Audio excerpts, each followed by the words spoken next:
ಅಶ್ವವೇಗ ಸ್ಪೆಷಲ್ಗೆ ಸ್ವಾಗತ. ನಾನು ಜಗದೀಶ್. ವಿಶ್ವದ ಪ್ರತಿಯೊಂದು ದೇಶವು ಮದ್ಯಪಾನ ಕುರಿತಂತೆ ತಮ್ಮದೇ ಆದ ಕಾನೂನುಗಳನ್ನು ಹೊಂದಿವೆ. ಕೆಲವು ರಾಷ್ಟ್ರಗಳಲ್ಲಿ ಮದ್ಯಪಾನ ಸಂಪೂರ್ಣವಾಗಿ ನಿಷೇಧಿತವಾಗಿದ್ದರೆ ಇತರೆಡೆ ಅದು ನಿರ್ದಿಷ್ಟ ನಿಯಮಗಳದಡಿ ಲಭ್ಯವಿದೆ. ಆದರೆ ಅಮೆರಿಕದ ಪೆನ್ಸಿಲ್ವೇನಿಯಾ ರಾಜ್ಯದಲ್ಲಿ ಇರುವ ಮದ್ಯಪಾನದ ಕಾನೂನು ವಿಶ್ವದಲ್ಲೇ ಅತ್ಯಂತ ವಿಚಿತ್ರವೆಂದು ಪರಿಗಣಿಸಲಾಗಿದೆ. ಇಲ್ಲಿ ಪುರುಷನು ಮದ್ಯ ಖರೀದಿಸಲು ಮೊದಲು ತನ್ನ ಹೆಂಡತಿಯ ಲಿಖಿತ ಅನುಮತಿಯನ್ನು ಪಡೆಯಬೇಕಾಗಿದೆ. ಹಾಗಾದರೆ ಏನಿದು ಸ್ಟೋರಿ? ನಾವು ಹೇಳ್ತೀವಿ ಕೇಳಿ. ಪೆನ್ಸಿಲ್ವೇನಿಯಾ ತನ್ನ ಕಠಿಣ ಮದ್ಯ ನಿಯಮಗಳಿಗಾಗಿ ಬಹುಮಟ್ಟಿಗೆ ಸುದ್ದಿಯಲ್ಲಿರುತ್ತದೆ.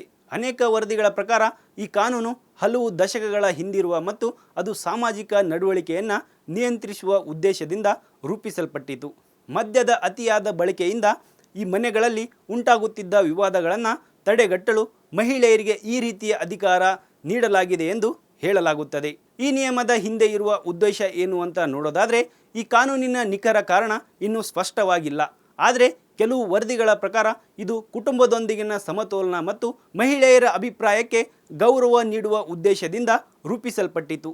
ಕೆಲವು ರಾಜ್ಯಗಳಲ್ಲಿ ಇದು ಕಾಗದದ ಮೇಲೆ ಮಾತ್ರ ಉಳಿದರೆ ಪೆನ್ಸಿಲ್ವೇನಿಯಾದಲ್ಲಿ ಅದನ್ನು ಕೆಲವು ಸಂದರ್ಭಗಳಲ್ಲಿ ಅನ್ವಯಿಸಲಾಗುತ್ತದೆ ಎಂದು ಹೇಳಲಾಗಿದೆ. ಪುರುಷನು ಮದ್ಯ ಖರೀದಿಸಲು ಬಯಸಿದರೆ ಮೊದಲು ತನ್ನ ಹೆಂಡತಿಯ ಲಿಖಿತ ಅನುಮತಿಯನ್ನು ಪಡೆದು ಅದನ್ನು ಮದ್ಯದಂಗಡಿಯಲ್ಲಿ ತೋರಿಸಬೇಕು.